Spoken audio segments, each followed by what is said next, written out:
Michemo Afurakanu Afurakani Medinde Odwirafo Kwesi Ranham Pata Akan Aquamumine Maroka Tifi Mu Odwirafo Odwiraman Mu. That means greetings to all Afurakani people, meaning Africans, black people. My name is Odwirafo Kwesi Ranham Pata Akan. Odwirafo of the Akwamu Nation in North America within Odwiraman, the purified nation, Afurakani people in the Western Hemisphere. So we have an update with regard to our institution. We have our OBARIMASEM Afurakani Manhood course. Now, some of you are aware that we taught that 13-week course from September to December in the first quarter of our new year. And then we taught that same 13-week course again from December to March. So we now have that course archived. So it is available, of course, to Afurakani people only. It is a 13-week course. There are 14 sessions within the 13-week course. Each session averages about 2 hours plus. We go over our book, OBARIMA Afurakani Manhood. We also go through the Passcodes curriculum. And then we also examine within that 14-week session 14 of our other books. We have published 31 books to date. We have more books coming out very soon. But we go through the OBARIMA book, Afurakani Manhood book, which is the foundation of the course, the Passcodes curriculum, which is a curriculum dealing with ancestral culture foundationally, and then we examine in detail 14 of our other books during that 14-week or 14-session course. So you get the course for 50% off.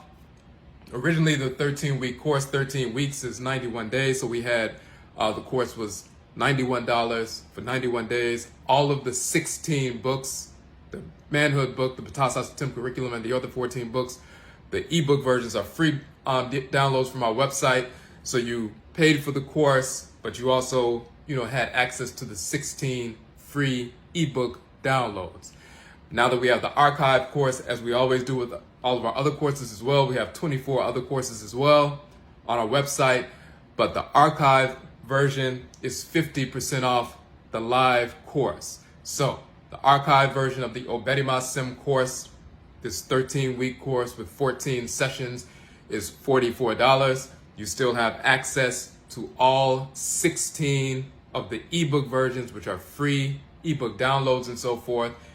Every Afurakani man, young adult, as well as men and so forth, have shown us and told us how intensive and how transforming this 13-week session has been for them.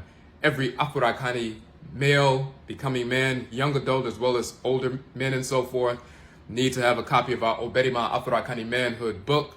And of course, we made that ebook a free book download, so it's not a barrier. Even if people don't have funds to purchase books at a certain particular time, they still need the information to transform every aspect of their lives, physically, emotionally, mentally, spiritually, communally, politically, and nation building wise with regard to the Afurakani and African Black nation.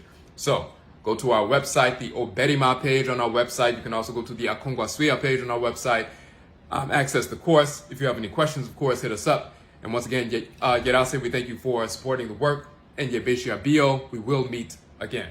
Heta.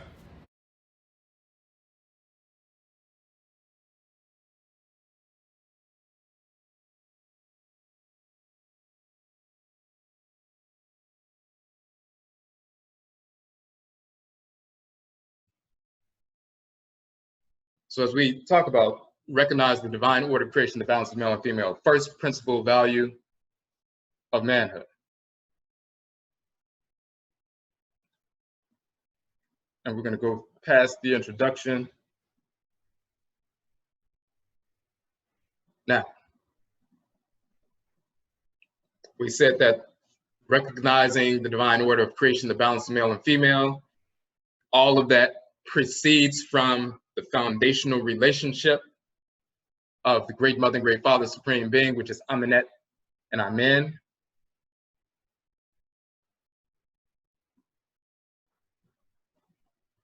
And so we have to put that image in our mind of seeing the Great Mother and the Great Father, Amunet and Amen, Inyamewa and Inyame, Olokun, Olorun, and so forth, no matter what group they come from. But the Afurakani man is an emanation of Amen or Nyame. The Afurakani woman is an emanation of Nyamewa Amenet. And of course, Amen and Amenet work together as two halves of the divine whole. And everything proceeds from that. So you have these various abosom forces in nature that manifest in male and female balanced relationships, whether it's Ra and Ra'at, or Ka and Ka'ed, or Asar and Aset, Set, Nebet, Het, Ma'ah and Ma'at, Tahuti and Seshat. You go down the list, you will find the various divinities and their male and female counterparts. So everything proceeds from that. If we don't start with that balance of male and female in our thoughts, intentions, and actions, then everything we will engage in will be imbalanced to a certain degree. And that is critical for nation building. If people have been talking about nation building and nationalism or Pan-African nationalism, and their foundational principle was not the balance of male and female, we can even look back 100 years ago. Marcus Garvey was talking about God as a Negro. That was an improvement over, also worshiping the whites and their offspring and so forth. He didn't have the understanding of, he wasn't embracing his maroon ancestral culture or Obia and so forth. He didn't know about that.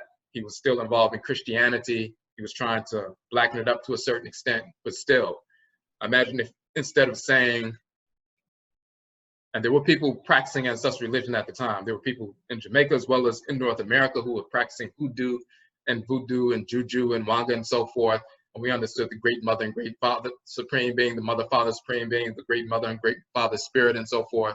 But imagine if you, instead of saying God is a Negro, he said God is a Negro, goddess is a Negro, God and goddess work together, the great black male and female divinity that we're all descended from. And we need to build structures that are not simply male-led and so forth, but they need to be a balance of male and female governmental structures and everything else. Now, he's had some of that in there, of course, but that patriarchal religion rooted in white pseudo so-called supremacy and building a foundation upon that, just like people involved in the Nation of Islam or any other group that's founded upon Christianity, Islam, Judaism, Hebrewism, Hinduism, whatever it is, it's going to be imbalanced from the start. If it's not rooted in reality, our ancestral religious practices, which is a reflection of creation itself, then you start off with imbalance. It's like giving someone a diet plan and not understanding what certain vitamins and minerals you give them, and then other ones you just totally neglect. But you fill them up on certain vitamins and minerals, and say you neglect vitamin B and vitamin D, but you fill them up on vitamin A and C and E and K and everything else. And, people are working out and everything else, but at some point that vitamin B deficiency manifests. And as we've talked about before, and you can study what happens when someone has a deficiency of vitamin B, it can manifest the same symptoms of what is considered depression. And some people are diagnosed with clinical depression or major depressive disorder, and they're put on medication and everything else. But then they found years ago that if people are deficient in vitamin B, the B vitamins, then that will manifest as depression. And all they have to do is, get to the proper level, consume the proper level, and maintain the proper level of B vitamins. And those symptoms that manifest as quote unquote depression disappear because they were really never depressed. They just were lacking in a certain, vitamins and minerals and so forth. So if you put people on a path dietarily for, health and wellness and longevity and so forth, and they're on that diet, they're working out, they're feeling fine, but at some point, because they have deficiencies, it's going to manifest. So you see someone who works out, they're muscular, they're vibrant and so forth, but then they start suffering from quote unquote depression. And they can't see why they're suffering from depression or what they believe is depression. They're healthy, they don't have any diseases, they don't have any, high blood pressure, anything like that. They have a business that's doing well, they make a lot of money, they have their own, school, they're raising their children in an independent school and so forth, all these different things, but then they're manifesting depression. And they don't understand it's becoming a problem for the family and so forth. They're going to therapists. Then they get medication that makes it even worse because they started off imbalanced, and the imbalance is going to manifest.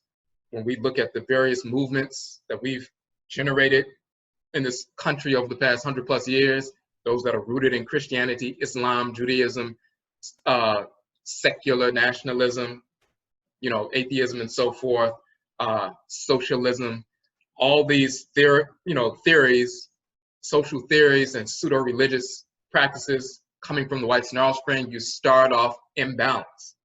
And at some point, no matter how good the intentions are, the imbalance manifests. Specifically early on with the way women are treated or the duties that they're relegated to in these organizations, they're never prominently led. Instead of a king and a queen, mother, ohini, ohima, male and female balance, it was always a male leading and so forth. And then the women had, lower roles. That creates dissension and so forth. They can't contribute things that would help organize and balance out the expression of the nation building activity. So we have to start from reality. Now, those who practice ancestral religious, expressions like hoodoo and juju and so forth that weren't infected with Christianity, Islam, white culture, those are the individuals who, of course, escaped from enslavement, built independent towns and so forth, hundreds of independent towns that lasted from just that pre-civil, the end of the Civil War, after the Civil War, for the next 100, 120, 130 years, and some of those Black towns still exist. But they did what they were supposed to do. They escaped from enslavement, some of them after enslavement was over, some of them with the Great Migration up north and so forth, millions of people leaving the South, going to different areas. Some people went to industrial cities and so forth. Some people decided, grounded by their ancestral religious practices, the ancestresses and ancestors, to establish independent Black towns, hundreds of them. They built their own towns, grew their own food, procured their own medicine, made their own clothes and so forth. We don't read about those people because they were successful, and they maintained them for decades upon decades, some over a century. So that's the model that we need to build upon, and it's rooted in this balance of male and female. So that's what we deal with first. If you don't have that perception, then you don't seek to, reflect that. So we give some details about that. We talk about, the balance of male and female, earth and sky, fire and water and so forth, divine law, love, and divine hate, which is critical. Of course, we have our book of Madanichi, divine law, love, and divine hate, order and non-order. So you've read that portion, what we're dealing with that, but that's the foundational piece. Now, when we get to the second principal value, this is where we also begin to incorporate what we were talking about earlier with regard to the Honam Su. So once you recognize the divine balance of male and female and you perceive that, then the second piece is you seek to establish that balance in every aspect of your existence. So you have to know it first, know what you're looking at, know what's going on, how creation is structured, and then you establish that in every aspect of your existence. Now, so we say physically, you make sure that you put the right things in your system. With regard to diet for your health and well-being, you make sure that you eliminate waste and toxins from your system on a regular basis within the natural cycle. Make sure you strengthen yourself through exercise and rejuvenate yourself through sleep. Make sure that you engage in ejuma work in order to benefit yourself and those connected to you, and you make sure that you engage in rest and recreation. We're talking about balancing expansion and contraction, all areas of life. Too much water will drown you. Not enough water will leave you dehydrated. Too much food will lead to obesity, disease. Not enough food will lead to malnourishment. Overworking can lead to stress. Not working manifests laziness, disorder, and deterioration of the spirit mind. So we're talking about balance in all aspects of existence. And then we talk about spiritually, you must recognize that what you ingest affects your thoughts and behavior in the same manner that what you physically ingest affects the behavior of the organs and organ systems in your body. Establishing the balance of male and female in your spirit centers on your ability to balance the fiery emotions and the watery emotions and the various temperaments in between. And then we show talk about the effects of what can happen if you don't do that. Now, balancing the spiritual aspects of your spiritual anatomy. Now we want to go into the spiritual anatomy. So we talked about balancing these things, but how do you do that? Of course, through ritual, through susuho meditation, through ritual, libation, going to the nkomre, the shrine, and so forth. You engage the ritual practice, communing with your kra. That's when you start moving in that direction. But now we want to give more details because as we said earlier, the more details you have about your spiritual anatomy and the forces of nature, the abosom, the more informed you are and the better decisions you can make on a regular basis. So let's go to that. So well, first, we talked about balancing, establishing balance in every aspect of your life. We talked about activities, work and rest and everything else. But then the spiritual balance, if we don't establish spiritual balance, then everything else doesn't matter. When you look at organizations and they end up having infighting and so forth, and because of people's emotions, they can't solve problems and so forth because people are immature or self-destructive and so forth, they haven't balanced themselves. It doesn't matter if you understand principles, you need to engage in a ritual process to purify yourself so you can realign your thoughts, intentions, and actions with order. First, you have to identify those different aspects of yourself. So we talk about the ba, the ka, the aku, the ab, hati, sahu, kahaibin, and sao. But those are also related to the abosom of the 7 days of the week. And that's the difference that we haven't talked about in the book. So first, anim, skin of human beings or animals, hide, pelts, and so forth, flesh, the skin. So the way that's pronounced in Akan is enam, flesh, meat of any animal. The flesh or soft, pulpy substance of fruit and so forth, but it's the flesh, including our flesh. When we say enam, that means skin or flesh in Akan. That is enam in ancient Khmer, the same term. You'll also see that the determinative symbol is the fish for enam, so flesh, but then also fish. And then you'll see in Akan, flesh, but then it says fish as well. So there's a relationship there. Now, so that's the physical body. That's why we say honam. Hon means self, and nam means flesh. So it's the flesh, self, or the physical body. So honam and honam su means the physical body, the flesh body, and so forth. And then su means the essential nature.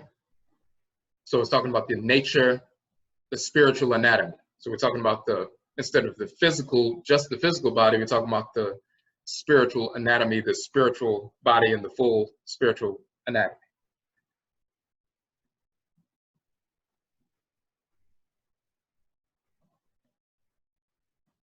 Now we're going to start off with the term for soul, which is ka for females. And why are we starting off with that?